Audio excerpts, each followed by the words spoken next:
They say the best revenge is living well. But I'll let you in on a little secret. The real best revenge is sitting across the dinner table from your enemies and letting them think they've already won. Welcome back to Revenge with Victor. Grab your snacks, get comfortable, and remember, the people in these stories had every chance to behave themselves. They just chose wrong. Drop a comment, and be sure to subscribe. You're going to love it here. The thing about being rich is that nobody believes you when you look poor. I mean that literally. I drive a 2006 Toyota Tacoma with a crack in the passenger side mirror that I've been meaning to fix for 3 years. I wear a Casio watch. Not ironically, not as some billionaire quirk. I just like it. It tells time. It doesn't need charging. What more do you want from a watch?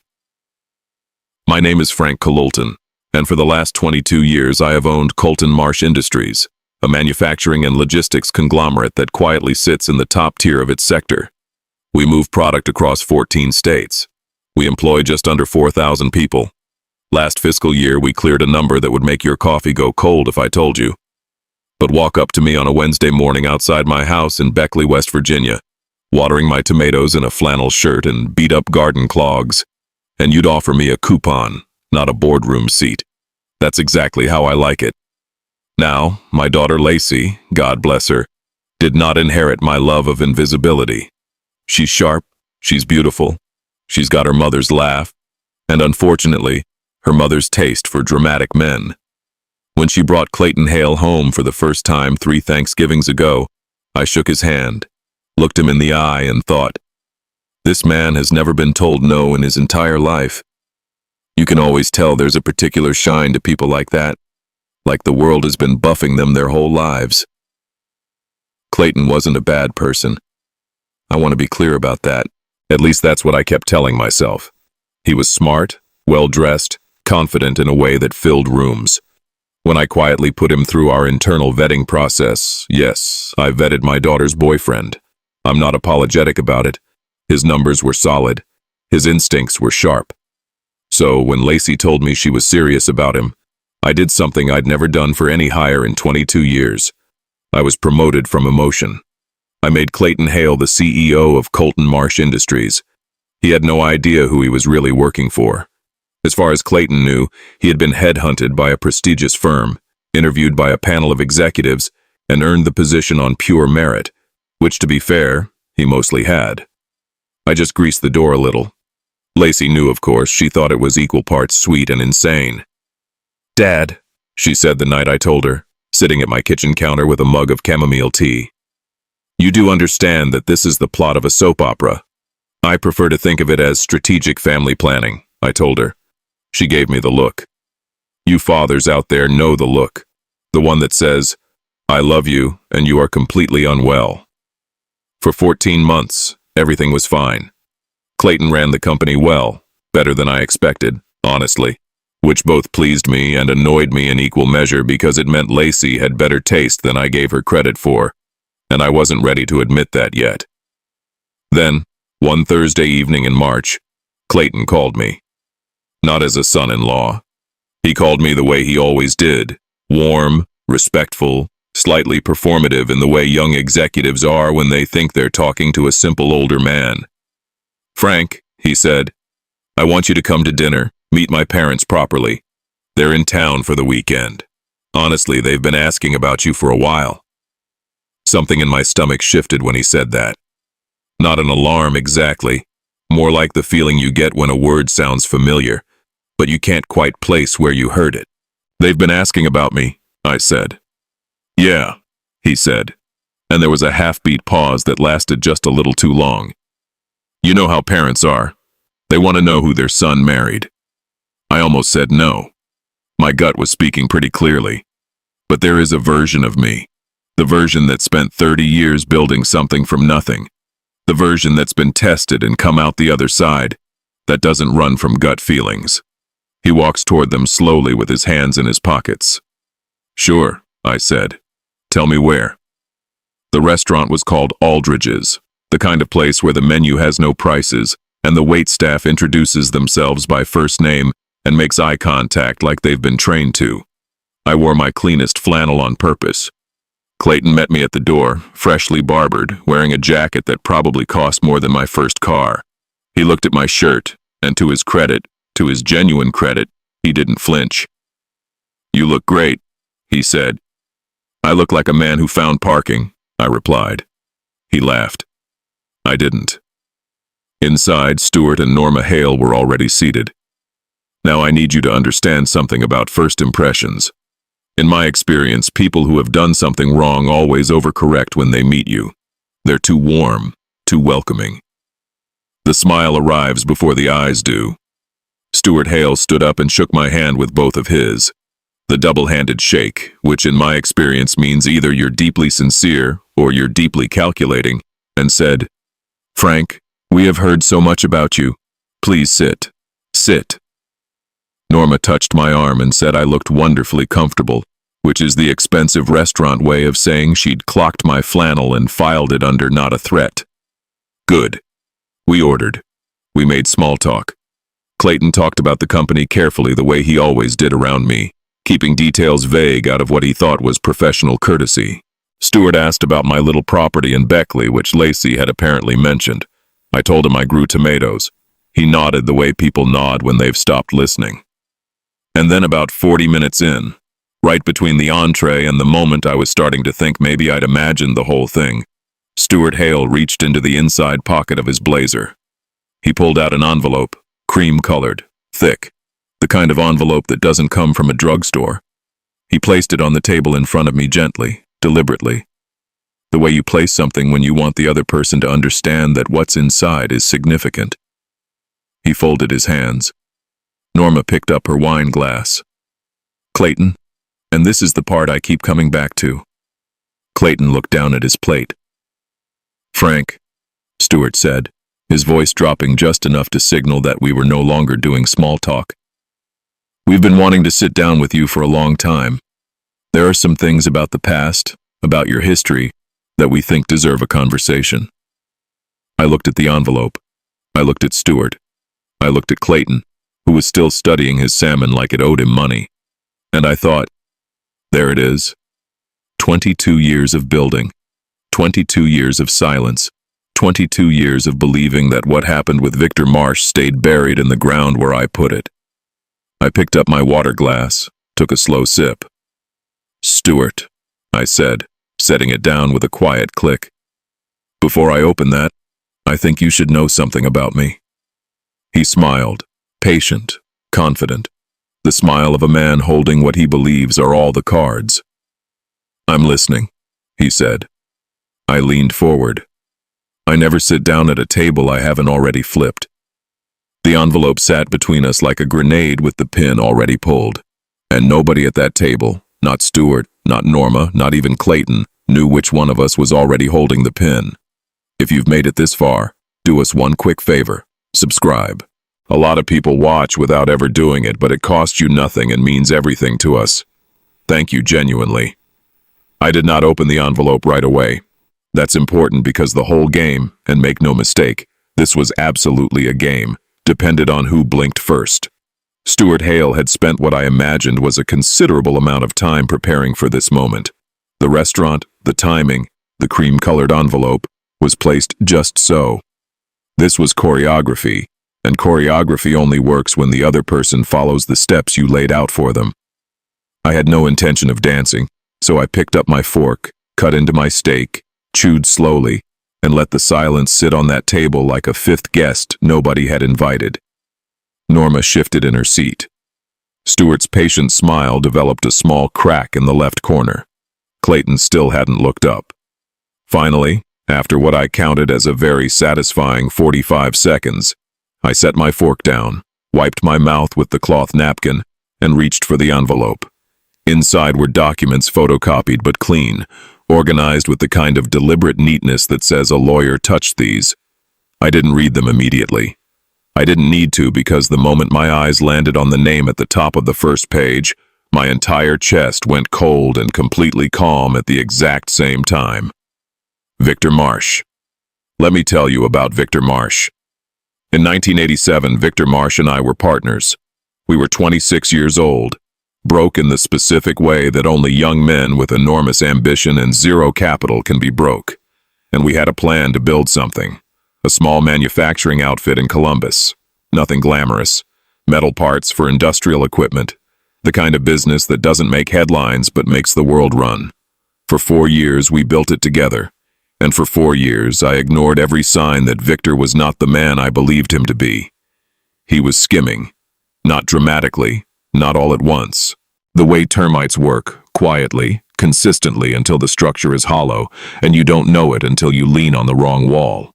By 1991, Victor had siphoned enough from our joint accounts to fund a separate operation, a competitor built entirely on the back of clients he'd poached, using our proprietary contacts and my relationships. When I found out, I was not angry in the loud way. I went very, very quiet. I spent 6 months documenting everything, every transaction, every diverted contract, every forged signature.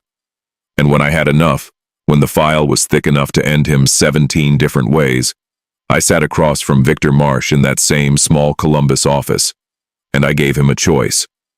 Walk away, dissolve his competing firm, sign over his remaining stake, and disappear. Or I take everything I have to the DA's office and he spends the next decade explaining himself to a jury. Victor Marsh chose to disappear. I rebuilt alone, and I swore I would never trust a partner again. What I did not know, what I had no possible way of knowing, was that Victor Marsh had a younger brother, 15 years his junior. A boy who was maybe 11 years old when all of this happened. A boy who grew up hearing one side of a story from a broken man who never once admitted what he'd actually done. A boy named Stuart. I looked up from the documents. Stuart was watching me with the focused intensity of a man who has waited a very long time for this exact moment. "Where did you get these?" I asked quietly. "Victor kept records," Stuart said. "His own records. Everything you did to him, Frank. Every threat, every ultimatum, the way you forced him out of a company he helped build." I nodded slowly. "And you've been holding these for how long?" "Long enough," he said. "Victor passed away 4 years ago. Lung cancer. He died with nothing, Frank. Nothing. Because of what you took from him." And there it was. The grief underneath the strategy. I want to be honest with you. I felt it. A small, quiet ache for the version of this story that was real to Stuart because he genuinely believed it. "Stuart," I said carefully, "I'm sorry about your brother. I don't want your condolences." "I know. What do you want?" He leaned forward. "I want you to resign. Quietly. From whatever role you still play at Colton Marsh. I want a formal financial settlement. The number is in the envelope, paid to my family as restitution for what Victor lost. And I want it done before my son's name gets attached to whatever comes next." And that's when Clayton finally looked up. I want to describe what I saw on Clayton Hale's face in that moment because it matters enormously to everything that comes after. It was not the face of a conspirator. It was the face of a man who had just heard something he was not fully prepared to hear out loud. There was color in his jaw. His eyes moved from his father to me and back again with the particular panic of someone who had been told it's just a dinner and was now realizing it was never just a dinner. "Dad," Clayton started. "Clayton." Stuart's voice was a closed door. Clayton closed his mouth. I watched that exchange and filed it carefully. "How long have you known?" I asked Clayton directly. He opened his mouth, closed it again, looked at his father. "Clayton," I said softer this time, "I'm asking you, not him." He exhaled, rubbed the back of his neck. "I knew there was history between our families. Dad told me when Lacey and I got serious," he said. "He said there was a debt that needed settling and that me being close to you was—" He stopped himself was what I said. An opportunity. He didn't answer, which was its own answer. Norma chose this moment to place her hand over mine with a warmth so manufactured I nearly checked for a receipt. "Frank, this doesn't have to be unpleasant," she said. "We're family now. This is about making things right." I looked at her hand on mine. I looked at her face. I looked at the smile that had been ready and waiting since before I walked through the door. "Norma," I said pleasantly, "I need you to hear this next part very clearly. Because here's the thing about a man who has been doing this for 30 years. You don't walk into a room like this empty-handed. Not when your gut spent the entire week before dinner whispering at you. Not when a name like Victor Marsh is still somewhere in your past. I had made some calls of my own. I placed my own envelope on the table. Smaller, white, unremarkable looking. Victor's records are incomplete, I said. Which makes sense because a man who is building a false narrative tends to only keep the pages that support his version. Stuart's eyes dropped to my envelope. What I have here, I continued, are the original bank records from our joint account between 1989 and 1991. The withdrawal patterns. The wire transfers to a shell company registered in Victor's wife's maiden name. The correspondence, including 3 emails in which Victor explicitly discussed his plan to replicate our client list and launch a competing firm using our infrastructure. I also have a signed affidavit from a man named Dale Puit, Victor's accountant at the time, who is 71 years old, perfectly healthy, and absolutely willing to testify to what he processed on Victor's instructions. Stuart's face had changed. The patient's confidence was gone. In its place was something raw, something that looked underneath the anger almost like grief. "You destroyed him," he said. His voice had lost its dinner party finish. "He destroyed himself," I said. "And then he told you a story that let him die feeling like a victim instead of what he actually was. You threatened him. You forced him.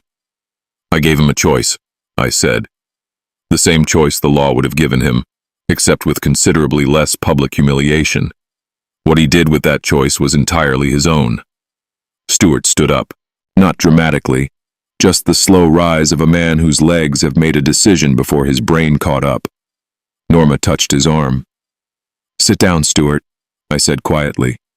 "Please, because this conversation isn't finished, and the part that's left, the part that actually matters, is about your son." And for the first time since I sat down, I saw something in his face that wasn't panic or performance, or the rehearsed confidence of a man raised to expect the world to arrange itself around him. I saw something that looked remarkably like shame. "Clayton," I said, "I need to tell you something, and I need you to listen to me the way you would listen if I were just Frank. Not your father-in-law, not some old man in a flannel shirt. Just Frank." He nodded barely, but he nodded. I leaned forward. "I know who you are. I've known since before you walked through my daughter's front door. And what I'm about to tell you is going to change every single thing you think you understand about your life for the last 14 months. The waiter appeared at the edge of the table. "Can I interest anyone in dessert?" he asked brightly. All 4 of us stared at him. He backed away slowly. Clayton Hale was about to find out that the quiet old man in the flannel shirt wasn't a guest in his world. He was the architect of it, and the blueprints were about to land on the table. If you've been listening for a while and want stories like this to keep coming, it really helps if you hit that like button and subscribe. 97% of people never do, but it's what keeps this whole thing running. So, thank you for real. I want to tell you something about the word reveal. People think a reveal is dramatic. They think it comes with raised voices and pointed fingers and someone storming out of a room. They've watched too many movies. In my experience, the most devastating reveals happen in the quietest voices, the ones that don't need volume because the words themselves are heavy enough to pin a man to his chair without laying a single finger on him. I poured myself a glass of water, took a sip, set it down, and I began. "Clayton," I said, "what do you know about how you got your job?" He straightened slightly. The CEO reflex, the automatic assembling of composure that I'd watched him deploy in boardrooms for over a year. "I was headhunted," he said. "Executive search firm. I interviewed with the board. It was a competitive process. It was, I agreed, completely legitimate. Your numbers were strong, your instincts were good. I want you to hold on to that part because it's true, and it matters." "What do you mean? You want me to hold on to that part?" "I mean," I said slowly, That the search firm that headhunted you was contracted by me. The board you interviewed with reports to me. The position you have held for the last 14 months. The one with the corner office on the 19th floor and the car allowance and the salary that I know because I approved it, exists inside a company that I own entirely. Have owned for 22 years. The frown deepened, then stopped. Then his face did something I can only describe as a slow system shutdown, like a computer that has been handed information that does not compute and simply stops processing. He started. Frank Colton, I said, founder and sole owner of Colton Marsh Industries. The Marsh in the name was Victor's. I kept it because I built this company on the lesson he taught me and I never wanted to forget it. You have been running my company, Clayton, reporting to my executives, signing off on my contracts, sitting in a chair that I placed you in. Absolute silence. Stuart had sat back down at some point during this. I hadn't noticed when. He looked like a man watching a building he'd spent years constructing quietly fold in on itself floor by floor. Why? Clayton said it came out younger than he intended, stripped of the boardroom finish, just a man asking a genuine question. Why would you do that? Norma made a sound that was somewhere between a gasp and a scoff. So this was all some kind of test. No, I said, turning to her with a patience I want you to understand was completely genuine. This was me being a father. There's a difference. I gave Clayton a moment because what I just handed him was a lot of weight and I'm not a cruel man. I wanted him to find his footing before the next part because the next part was the part that was going to require him to make a decision. And decisions made in free fall are rarely the ones people stand behind later. He ran both hands through his hair, exhaled through his nose, looked at the tablecloth for a long moment. Then he looked at his father, and I watched something shift in Clayton Hale's eyes that I had not anticipated. It wasn't confusion anymore. It wasn't shame exactly. It was something colder and more clarifying. How long? He said to Stuart. Quiet, direct. Stuart said, nothing. Dad? Clayton's voice had an edge I hadn't heard before. How long have you known who Frank was? How long? Stuart straightened his cufflinks, a delay tactic so transparent it was almost sad. I began to suspect when you told me the company name, Colton Marsh. Victor mentioned Colton to me years ago. I did some research. When I told you the company name, Clayton repeated slowly, meaning before Lacey and I got engaged, I was protecting our family. You positioned me, Clayton said. The words came out flat and precise like he was reading from a document. You found out who I was working for, and you saw an opportunity. You let me fall in love with Lacey. You encouraged it because you thought I was your way in. Norma reached for her son's hand. Sweetheart, your Uncle Victor deserves. Don't. Clayton pulled his hand back. Don't bring up Victor right now. I stayed very still because what was happening across that table had nothing to do with me anymore and everything to do with a young man seeing his father clearly maybe for the first time. And the right thing to do in that moment was absolutely nothing. Stuart tried a different angle. The father angle. The one that comes out when logic fails. Everything I did was for this family. Clayton, that man took everything from your uncle, from our family. You were finally in a position to what? Clayton's voice cracked on the word and then hardened immediately after, the way young men's voices do when they refuse to let emotion finish a sentence. Help you extort my father-in-law. Use my wife's family to settle a 30-year grudge over a story that, based on what Frank just put on this table, wasn't even true. Stuart had no answer for that. I picked up my water glass again, mostly to give my hands something to do. After a long moment, Clayton turned back to me. His face was composed now, deliberate. I recognized it. It was the face he wore walking into difficult board meetings.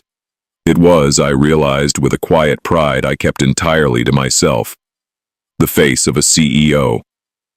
I owe you an apology, he said. You don't. I said, you didn't know. I knew enough to feel something was wrong about tonight, and I came anyway. He said, I sat at this table while my father put that envelope in front of you, and I looked at my plate. That's not who I want to be. I looked at him for a long moment. No, I said, it isn't. And the fact that you know that is exactly why you still have a job Monday morning. Something moved across his face, relief trying to be dignified about it. As for you, I said, turning to Stuart. He lifted his chin. The last posture of a man who has lost and hasn't finished pretending otherwise. Those documents you brought tonight, I said, nodding at the cream envelope still sitting on the table, are incomplete, misleading, and in the context of what I've presented alongside them, entirely harmless to me. I want you to know that. I want you to understand that you came here tonight with what you believed was a weapon, and it turned out to be a photograph of a weapon. Stuart said nothing. His jaw was working, but no sound was coming out.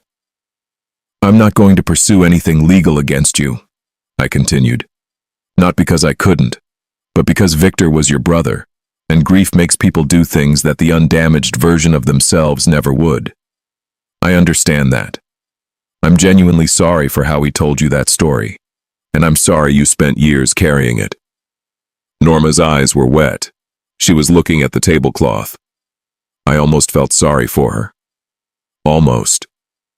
But I need you to hear this next part, I said clearly, because I'll only say it once. I leaned forward. Clayton is the CEO of my company. Lacey is my daughter, and as of her 25th birthday 3 months ago, a majority shareholder in that same company. Your son married into something you spent years trying to take a piece of, and the only reason any of that remains available to him, and by extension to your family, is because he just proved to me in the last 10 minutes that he is not you. The silence that followed that sentence was the most expensive silence I have ever purchased, and I didn't spend a single dollar on it. Stuart Hale picked up his napkin, folded it, placed it on the table beside his plate. The gesture of a man who has nothing left to do with his hands. We should go, he said to Norma. Quietly, she nodded. Didn't look at me. Didn't look at Clayton. They stood. Stuart reached into his jacket. Reflexively, I think, toward the envelope, then stopped. Left it there. Smart. He paused at Clayton's shoulder on the way out. Son, I'll call you Clayton, said. Later. Not tonight. Later. The distance in those 2 words could have filled the restaurant. Stuart and Norma Hale walked out of Aldridge's, and I watched them go and felt nothing dramatic, just the quiet, settled feeling of a thing that has been unfinished for 30 years, finally being placed neatly on a shelf.